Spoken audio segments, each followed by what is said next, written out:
This is the Apocrypha of Azazel, and I am Azazel, the god of death. I'm continuing this audiobook podcast, and we're in the beginning of book number 2, The War of the Ghast. Today I'm going to read to you chapter 3 of that book, and the title of this chapter is The Best Laid Plans. The location is Nectar's Cauldron, my mountain home, and the timeline is still AO 226. Let's begin. Eventually I woke from my slumber, still frightened, but without those tormented visions confronting me. I arose slowly and tried to pull my mind back together. Given that my colleague Samyaza was the last Luminarch to visit Illusia before me, I started to piece things together. That brute either has Dagaal or he knows where the dagger is, but if old BZ told him to keep his secret, that was a mistake. That muscle-bound giant is a mental midget compared to me, and once I'm through with him, we'll see who has the last laugh. Walking away from the doorway of destiny and into the interior of the mountain's core, I soon found that my energy, and yes, even my esprit de corps, were returning. For despite my recent nightmares, I realized that my little slumber had quite rejuvenated me. Taking a catnap for an entire year tends to do that for me sometimes. Feeling thus refreshed, my gait transformed from that of some weary zombie creature into one befitting the energetic tyrant that I was. Soon enough, I emerged from the unmarked tunnel that led to the stairway of infinity. I barely noticed the abominations that still lurked in these deepest depths. Repugnant creatures that I had created, species of arcane depravity that represented the many unsuccessful attempts I had made as a diabolical genomist trying to breed new races that might destroy the high god Oz planned for the Middle Plane. Although I had disposed of these wastes by exiling them to these forsaken locales, somehow, against the odds, many of them still clung to the threads of impossible life and thus continued to reside within these caverns. All of that was just fine by me, for their presence successfully deterred anyone from venturing into these areas of the mountain that I preferred to keep secret. Meanwhile, ever upward I tread, deeper into the fractured volcano that formed the apex of my mountain lair that I called Nectar's Cauldron. Now and then, the cracked cavern walls reverberated anew with my mad ravings, for I was indeed feeling quite good about myself, and as I paced faster up the steep incline, I made my way from the bowels of the volcano to the site of my throne room, which I called the Gallery of Unholy Death. The gallery was located within my underground palace that itself had been carved by slave labor out of the rock of the mountain's interior. And although the work of most of my slaves was nothing compared to the legendary stonemasons of the Droka tribes, still I like to think that my palace grounds were nothing if not awe-inspiring. My throne room was on the main level of the palace and was situated almost halfway up the height of the 20,000-some-foot mountain. Among other fantastic sights, the room housed a spectacular ivory throne that gleamed with a blinding white light, proclaiming my dominance to all who beheld it. I was always rather proud of that throne. After all, I had hand-carved it, crafting it from the single skeleton of a massive creature that once ruled your world long before mankind was even a flicker in the minds of the gods. Indeed, my seat of power was not only a work of art, but it also looked quite intimidating, and was, I felt, the only suitable chair for a king such as me to sit upon. Now, the 4 main legs of the throne were actually some of the gargantuan curved ribs of the animal I had sacrificed for this venture. 2 of the larger bones served as the back for the cathedra, jutting some 20 feet into the air, while a pair of shorter 6-foot bones acted as the front posterns. As for the seat area, it was fashioned out of some of the smaller bones of the creature, any sharp tips naturally carefully installed so as to point downwards, away from the padded seating area. Okay, I'll admit I've always been one for creature comforts, therefore laugh if you will, but I'm not ashamed to say that my chair also had plush cushions, so that I could have a relaxing rest whenever I took my place upon it. Those cushions added a modicum of comfort and were made not only from purple velvet, but were also filled with paziera leaves, cleverly imported from the vile forests controlled by the Amorosi, all of which gave my seat a soft, pillow-like feel. Are you jealous yet? Now, just as impressive as the craftsmanship of my throne was the fact that all of the bones that made it up had been painstakingly burnished to a glaring white, giving the chair an otherworldly glow, the purpose of which was to illuminate me even further. For as you'll recall, back then I always dressed in the darkest of ebon robes. Thus my throne contrasted quite nicely against me, with its glittering bones further adding to my striking presence. By now, I couldn't wait to sit on my throne again, and as I made my way there, apparently my presence began to be felt within my kingdom, for I became aware of numerous servants hurriedly removing themselves from my path. "Yark, she shaitan!" screamed one of my slaves. The goblin-like gnome dropped whatever he was carrying, leaving it to clatter upon the damp stone floor as he raced off. Another shrieked, trying to recoil back into the recesses of the cave walls. "Ooh, shidu, kesta, kesta!" A third wailed piteously, running any which way but wherever in order to get away from me. Now my response to all of this was simple. I smiled, for it was clear to all that the Master had returned, and that was just as I liked it. "Their fear is good," I whispered to myself. Oh, sure, I knew my creatures were not all that bright, but still, they were obviously smart enough to know that if their shaitan, as they like to call me, had returned, then soon enough I would want to resume my unnatural experiments. And my people also knew that unless any of them wanted to become an integral part of those grisly machinations, then it was best for them to try to remove themselves from my general vicinity, lest I call upon them to partake in my delights. And so they ran. They all ran. For now, I had no time to pay attention to the charade that played out all around me. Instead, I had more important business to attend to.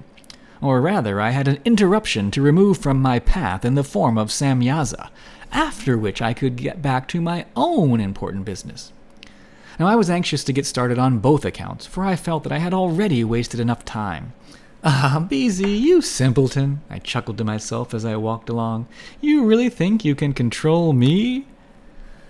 Oh, sure, I knew I had work to do for my master Lucifer, and I knew that Dagaal was supposedly up here on Mittengarden to threaten me into doing it, but even still, the mere fact that I had escaped from Illusia, or was released if you want to be technical about it, well, this only served to make my recent nightmares less frightening.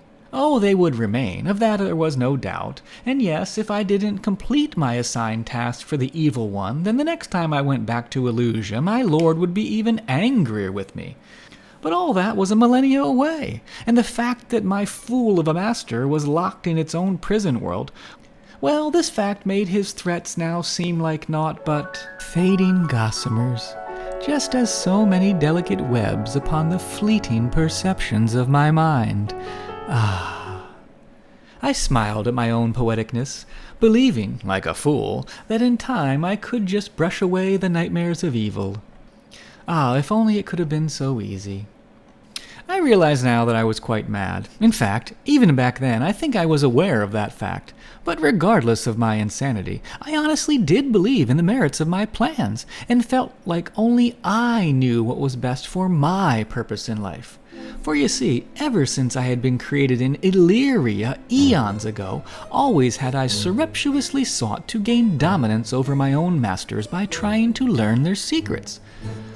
I realize now that the creator god knew this, and despite its ineptitude, I think that Baal-zebub knew this too. And furthermore, I believe that Baal-zebub even knew that I knew it knew my secrets. Did you follow all that? If not, listen to it again.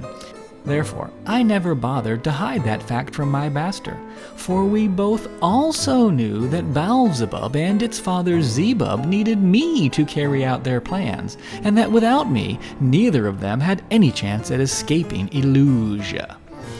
Now, as I mentioned already, the evil spirit Zebub had foolishly allowed its essence to become Illusia when it created it.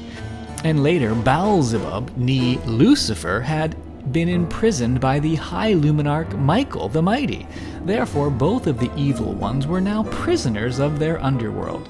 Yet I was not subject to that same sentence, and thus could travel to and from the Mittengarden.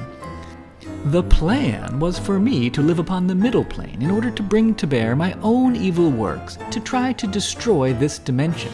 If successful, if I could get the high god Ah and its minions to abandon Mittengarden, then both Baalzebub and its father Zebub believed that I would be able to release the bonds that held them in Illusia. At least that's what I led them to believe, or what they wanted to believe, but of course that wasn't what I was really working towards. And so, because the creations of death offered evil a way out, perhaps the only way out, my masters allowed me to learn some of the mysteries of the universe that they had the knowledge of. Some, but definitely not all. But that arrangement was just fine by me, for I reasoned that to learn even a smatterings of the secrets of the cosmos, and then, too, to be allowed to escape the unctuous presence of my master, well, really, what more could I ask for?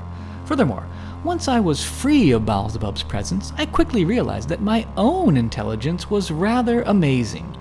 Or should I say, it was real, and it was spectacular. With it, I began to delve deeper into nature's mysteries on my own, exploring their fathomless depths with my own eyes, in my own time, and away from my lord's overpowering persona. Soon enough, I began to wonder why I shouldn't be given the right to know all that there was to know about life, the universe, and everything. Why can't I be the ruler of the plains, I would often ask myself. Why should it be Zebub or its son Lucifer, or the great deceiver? Perhaps they are merely impostors. Perhaps the one true God is none other than Death himself, me! And that's what I decided. Are you surprised at my mania? Well, I already said I was a tad insane, don't you remember? As a result, now that I was home, I was anxious to get back to my own experiments in harvesting souls and unlocking the mysteries of the universe. However, because of Baalzebub's threats concerning that dagger Dagaal, I had to at least be prudent and learn if there was anything I should be concerned about. Damn BZ for doing this to me, I cursed, shuddering in spite of myself at the thought that Dagaal might actually be somewhere here on Mittengarden, laying in wait in possession of some unknown assassin, lurking in the shadows waiting for an opportunity to strike me down. That's not good. Now I knew that trying to locate the blade via the Necronomicon's death communals likely wouldn't work yet, for I doubted that Dagaal had been handled by anyone who had died yet. And I didn't even know where to look for bones to harvest for the project anyway, since I had no idea where Dagaal might be. That meant I had no choice but to swallow my pride and contact my colleague Samyaza, the self-styled god of war, who, like the rest of us immortals, had acquired more names over the centuries than I could count. Now his minions called him Gwar, spelled Gwar, and since that was easier to say than his true name, I called him Gwar as well.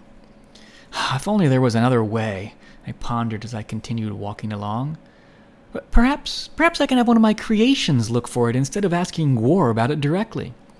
Even as I said it, I knew there was wisdom in my words, for clearly I couldn't just come out and ask Gwar if he knew where Dagaal was. I mean, even if he did know, he'd never tell me. For Gwar was another of Baalzebub's minions of loyal immortals, and since he was a fellow godling of Illusia, you'd think we'd be allies, sharing the same mission and all, yet you'd be wrong.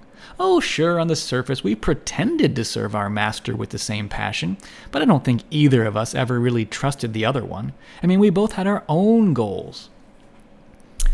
The god of war. I let my mind wander, searching for a plan. That's it! I shall use Gwar at what he's good at, inspiring mortals to kill each other and causing the chaos to spread around the world. I can then use that diversion to serve my own purposes. My plan was simple. On the one hand, I figured that the more creatures that perished in Gwar's wars, the more bones I'd have available for use in the Necronomicon, hoping that perhaps one of the recently deceased might then somehow know something about Dagaal. On the other hand, to hedge my bets, I decided to send out hosts of my own servants to covertly search for knowledge of the bone dagger. Either way, I figured I'd eventually find Dagaal, if it really was here on Mittengarden. Step 1. Contact Gwar. I grimaced even as I said it. But who knows where that musclehead might be? What do you want, O great Shaitan? Mocked Gwar when he finally answered my summons to a vision meeting. As I looked upon him, his massive body towered over the crowd of people that surrounded him, and Gwar was covered in smatterings of what appeared to be blood. Human blood at that. Holding a pitchfork in one hand and a serrated sword in the other, the gray giant lashed out at the chaos around him. It appeared he was talking to me in the middle of a battlefield, one that looked vaguely familiar but which I couldn't quite place just yet. Meanwhile, Gwar wasn't amused with my interruption. "Can't you see that I'm busy?" It was clear to me that Gwar had changed little in the centuries since we last communicated. To begin with, he was still apparently as vain as ever, for even whilst he basked in the glory of the ongoing conflict, it was evident that he was also looking about to see who was watching him, flexing his muscles if he noticed anyone catch his eye. "Pay attention!" I snapped. "The spring season is back in the mountains, and you know what the foul weather does to my bones." And feeling the pain anew in my skeletal anatomy, I got up from my throne and pointed a bony finger at him. "You've wasted my time again, you lummox. It's taken me months to track you down, and when I finally did find you, you rudely ignored my summons. Why?" Gwar didn't immediately respond to me, but instead casually took off his helm and shook out his long black hair, running his fingers through the curly strands. Barely paying any attention to me, he said, "You'll get over it, Shaitan, and frankly, I don't really care." And before I could explode, Gwar continued, "Don't you see? I'm in Ura. Truth to tell, you have no idea what these humans are like here. You really underestimated them." "You mean you brought your minions across the Aravan Ocean?" I was stunned at Gwar's revelation. On the one hand, I had no idea he would venture across the seas to interact with people half a world away, especially because we agreed long ago that his best chance to help Baalzebub would be by inciting war on the continent of Terre Verde. And quite frankly, I wanted Gwar's actions contained where I could monitor him, which was on Terre Verde. I certainly didn't want him loafing about amongst people who I'd long ago had well under control via my made-up god Baal. I also didn't want Gwar going back to Illusia and spilling the beans to Lucifer about Baal. And yet, in spite of my anger, I was also surprised that Gwar would have the desire and intelligence to pull off such a massive logistical operation. Has the beast grown some brains? I wondered to myself. Meanwhile, the scientist in me asked him, "How did you get your army across the ocean?" "Army? Pshaw! I come over here myself to see what trouble I could stir up. It's only humans over here, and they're just so easy to corrupt. I'm sure BZ would be proud of me," Gwar smiled. "And speaking of our illustrious master, how is old he-she? I trust you had an enjoyable visit. Did the boss flash you its winning smile?" "That's no concern of yours!" I couldn't hide a wince as I remembered all too well the travesty's cursed visage. "Tell me what happened over here. I've heard tales about multiple new wars between the Durka and the Droka, and that you were involved in the actual fighting. Is that true?" "Ha ha ha, now you're the fool, Skeletor," Gwar laughed. "Some wars. I wipe the field clean every time. Those drokes of yours thought they had some new kind of weapon, even named it after their coward of a god Loki. Yet none could stand up to me. You know that as well as I. But I got such a rush after destroying so many Dirks that I decided to thin the herds of your Dirks, too. I mean, if you'd pay attention when you walk around, I'm sure you'll see the bones of thousands of your little children." "What? How dare you come through my lands without asking me first?" And again I pointed an accusing finger at Gwar. "I demand that—" But my rival cut me off. "Listen, you weren't around to ask, remember? And I didn't feel like waiting until BZ let you go. The next time we get together, perhaps we can discuss my wanton behavior if you like." And Gwar flexed his muscles again as he smiled coyly at me. "Gwar, you have no idea what fire you're playing with. Don't tempt my ire, for I will destroy you." My green eyes began to glow with a deathly aura that few had ever seen and none had lived to tell about. I descended the throne dais and moved closer to Gwar's image. Then, raising the hood of my cowl over my head, my sparkling eyes became the only visible thing within the blackness surrounding my skull. As a murderous ichor flowed from my eye sockets, I raised my hands and began chanting in the arcane black language of Illusia. For his part, Gwar watched me with casual disdain, and that only furthered my anger.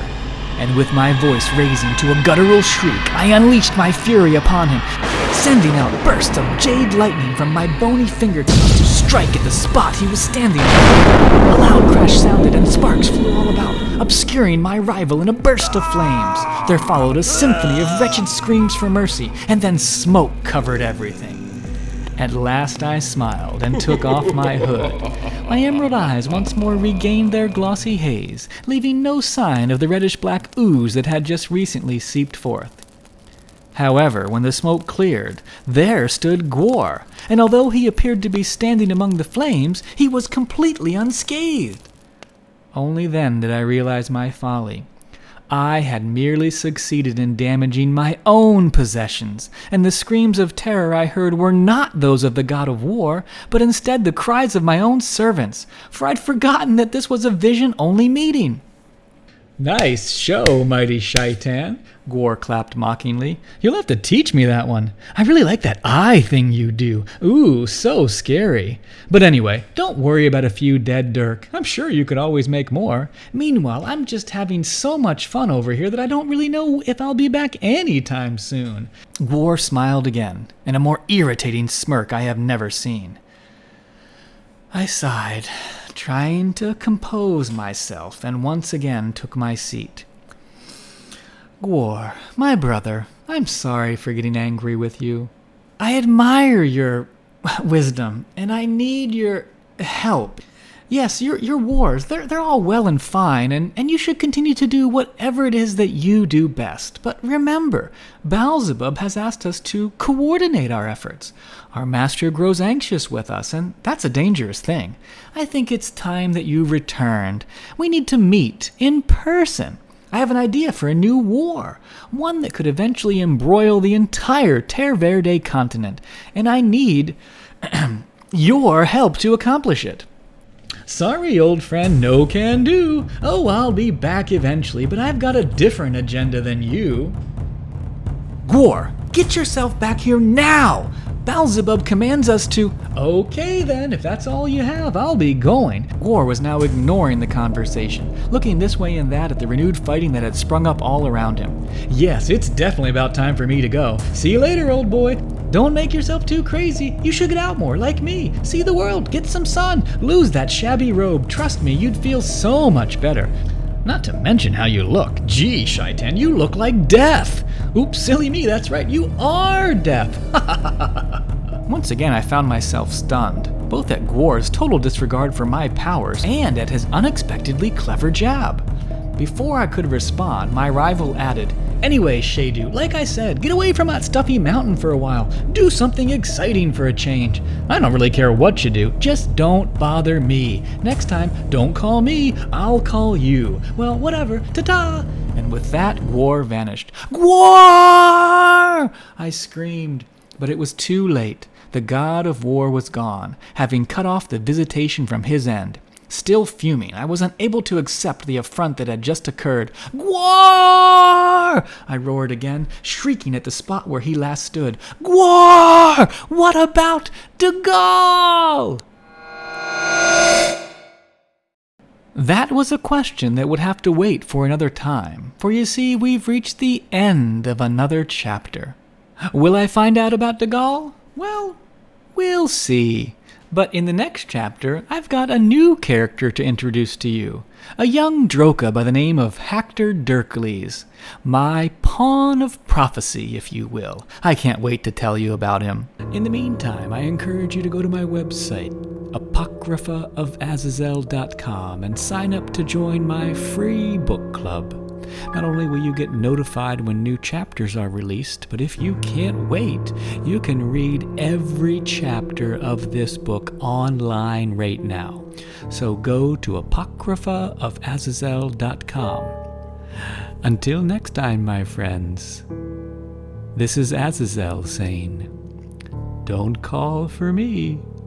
I very well may show up.